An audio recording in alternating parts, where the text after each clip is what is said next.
Hey everyone, it's Ethan or Miist back again for another video today, and welcome back to the channel, guys. We're here again for yet another video. Going to be talking about every movie I watched last week. This is the first week in a while that I hadn't watched a season of TV, although Mel and I watched a little bit of Modern Family this week, so we're almost on season 7, which we haven't watched in a little while. I started season 2 of Mandalorian, then I kind of took a break, and I also have one episode left of Marvel Zombies that I'm going to finish tomorrow, that I just didn't get to finish in time for midnight of Monday to come around, because it's currently 1:01 a.m. at the time of recording this. Anyways, let's get into it. Let's go over the 15 movies that I watched last week. Follow my letterbox in the description if you want to see these movies earlier. Let's get into it. Starting it off with my least favorite, which is one of the newest movies on this list, if not the newest movie on the list. The Man in My Basement, which I ranked a 52 out of 100. I thought it was okay. There were parts where I was really enjoying this, and then I felt like it's kind of just convoluted because there's so much unexplained, and I felt like the ending was pretty rushed as well. I just feel like we didn't get anything fulfilled by the end of the movie, and there was a lot more questions than there were answers, in my opinion. So just kind of made for an okay watch, 52 out of 100. Let's move on to one of the themes of the week, which was zombies. Starting it off with Day of the Dead, which was my least favorite of the zombie flicks that I watched this week, which I ranked a 53 out of 100. One thing about this movie is that a big portion and plot of this movie is rage, very rageful military men, which I've always hated that stereotype in film. They piss me off, they're really annoying, and I really hate them. And I've always kind of felt that way, which I guess that's good on George Romero for making me hate them. But yeah, this was definitely my least favorite of the franchise, of these 4 movies, plus my least favorite of George Romero so far, which is one of my goals for the year, to go through his filmography, which I'm going to try to finish this week. Anyways, let's move on to Land of the Dead, which I ranked a 55 out of 100. This one is quite dystopian. It feels a lot more dystopian than any of the previous films. But there's some enjoyable stuff here, a pretty interesting cast as well. Overall, it's fine. Like I said, ranked a 55 out of 100. Let's move on to Last Breath, which is something I wanted to see earlier this year when it came out. Didn't really care about seeing it in theaters all that much, but I would have probably. I just didn't really get around to it. And really a big reason why is just because I want to see Simu Liu in more. I just want to see him in more things. And that was a big reason as to why I watched this. This movie is decent, ranked at a 60 out of 100. It feels like it's well made, and I feel like it was made with care. I just, it's just, I think, a little too short in order for me to really get invested into anything. I feel like it could have actually done better if it was longer, although this is like a super dad movie that I could see most dads liking. So, nonetheless, 60 out of 100, WCMU. Let's move on to Clown in a Cornfield, which was another 2025 release I didn't get to see in theaters, although this one I really wanted to. It was not in theaters near me for a long time, though, and I ranked this a 68 out of 100. Enjoyed it a lot more than I thought I was going to.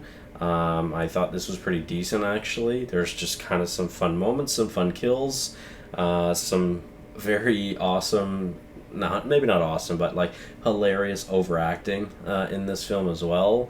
And definitely my favorite part of this movie was when the 3 girls just realized that these 2 guys definitely had a fling, and they all in unison just be like, oh, I just laughed really a lot when that happened. I just thought that was funny.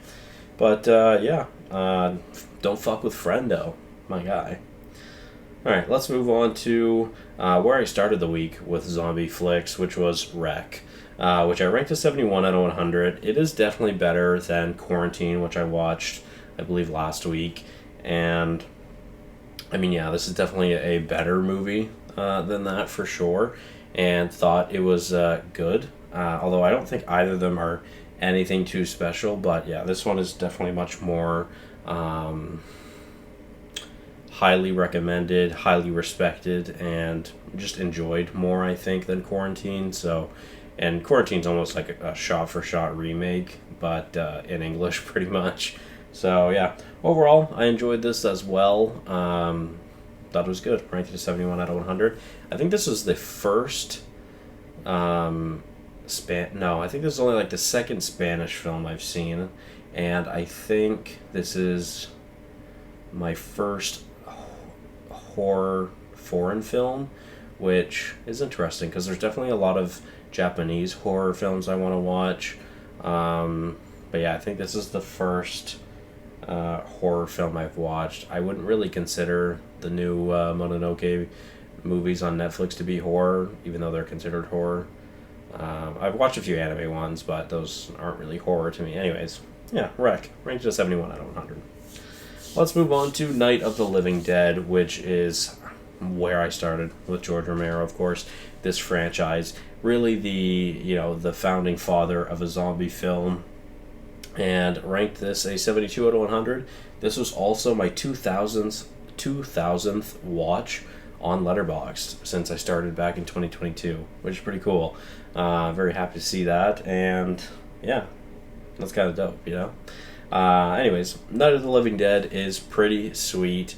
It's I feel like it's curated so well. There's such an element of mystery of these zombies, which they were called something else in the film. I don't remember what they were called, but ghouls maybe, I think. But yeah, overall this was just a fun movie and a devastating ending, but so American, it really is. But yeah, overall I enjoyed this. I would definitely like to revisit this movie as well. Although it's not my favorite of the franchise, my favorite of the franchise is actually Dawn of the Dead, which I ranked a 78 out of 100. I'm going to probably watch the Zack Snyder one this week, which I've been waiting to do after I watched the original because I didn't know how similar they were. But this Dawn of the Dead I really enjoyed. A 2.5 hour epic. I believe I watched the extended version. This is just a really fun zombie film, and honestly a big portion of this film isn't even related to zombies, and the zombies are kind of like a background thing, but they're always looming. And the end of this movie kind of goes full on dystopian as well, and just some fun moments.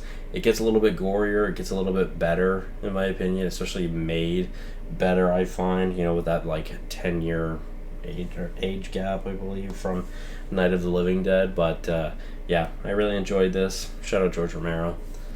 Let's move on to another theme of the week, which was Harry Potter.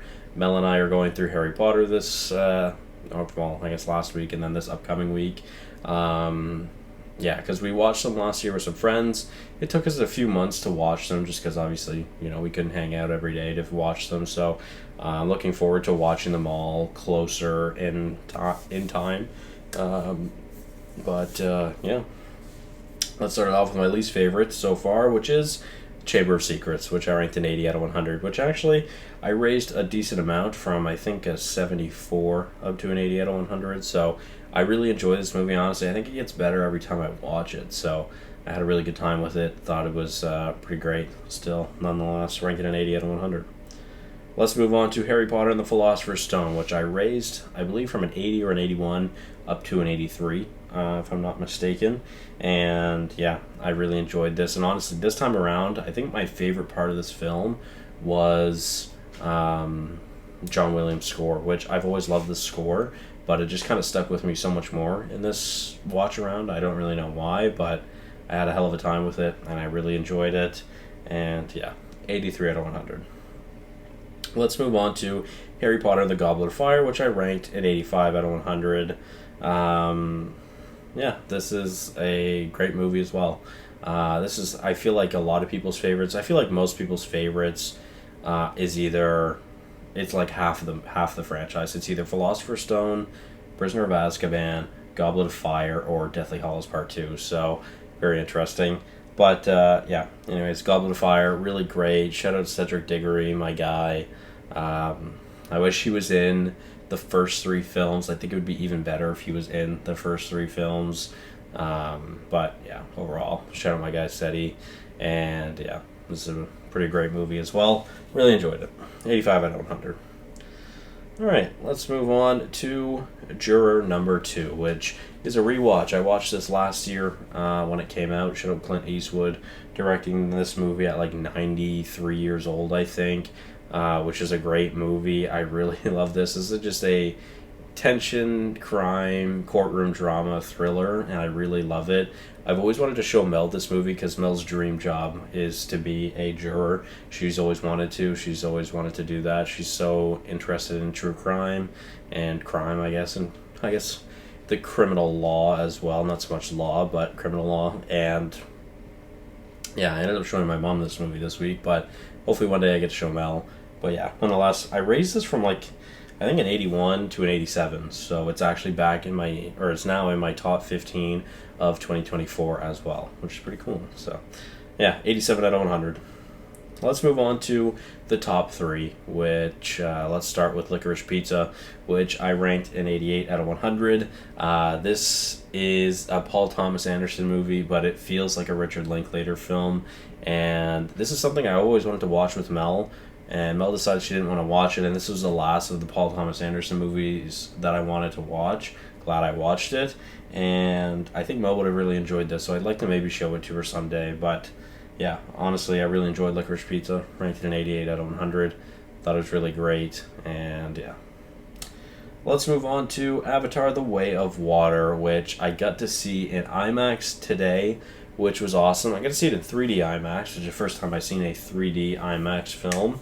And at the end of the film, I got this IMAX poster. It's a double-sided IMAX poster, so I've got one for The Way of Water and one for Fire and Ash, which, to be fair, I do like this one more. But we'll see. I don't know if I'll hang it up or not. I also have a Sinners IMAX poster that I got earlier this year. Now that my Cineplex has IMAX, it only came last November when Gladiator came out.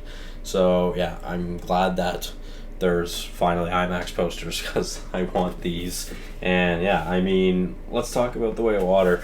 This is not really something I planned on rewatching, to be honest. I didn't even really plan on rewatching them later this year before Fire and Ash. I did want to rewatch Avatar before I went to go see this, but this was kind of like a last minute thing. I went to go see it with Ryan or Goose, and yeah, kind of a last minute plan, so I didn't really have time to watch the first Avatar before it, but I might rewatch it later this year, kind of hoping it might go back into theaters just to say I can see it in theaters. But anyways, The Way of Water is really amazing. It actually surprised me how much I enjoyed this movie, because I really, I ranked it an 88 originally when I seen it in theaters, but I don't remember really loving it. But when I first started ranking movies, a lot of my ratings were really inflated. And although, if I had to guess, if I would have ranked this today, well, no, that doesn't make any sense. I think if my ratings were more accurate to today, when I ranked it 3 years ago when it came out, it probably would have been maybe a 78 rather than an 88. Anyways, this time around, I fucking loved it. Ranked it a 94 out of 100. It's my 5th favorite film of 2022 now. And yeah, definitely a fantastic movie. Probably the most beautiful thing anyone could witness on the big screen. Truthfully, the only movie that I think can rival this on the big screen, although I haven't seen Avatar, is Across the Spider-Verse, although I didn't get to see Into the Spider-Verse either on the big screen. So, but yeah, seeing Avatar: The Way of Water, seeing Across the Spider-Verse, those were the two movies I thought about the entire film, just because they're in my opinion, they're the two most beautiful movies I've ever seen. So that was pretty cool. And yeah, Avatar: The Way of Water is actually spectacular. It's way better than I thought it was going to be, and way better than I remembered as well. So 94 out of 100. And let's move on to my favorite watch of the week, which is Harry Potter and the Prisoner of Azkaban, which I ranked at 95 out of 100. Actually, my only rating of the four films that we've watched of this franchise so far on this rewatch that did not change in rating. So that's interesting. It's still my favorite. I can't imagine that's gonna change. Although I've always had a hot take of having Deathly Hallows Part 1 as my second favorite Harry Potter movie. I'm intrigued to see if that will change. Probably not. But Yeah. When I first went through the Harry Potter films, my favorite was Deathly Hallows Part 1. And then my second favorite was Prisoner of Azkaban. That has since changed. Last year, when going through the franchise, Azkaban became number 1. This year, staying that. That last hour is some of the best shit I've ever seen in my life. And yeah, it's amazing. Anyways, thank you guys all so much for watching. Hopefully you did enjoy. Again, follow my letterboxd, link in the description. And I'll see you guys in the next one. Bye-bye. I don't know what that was.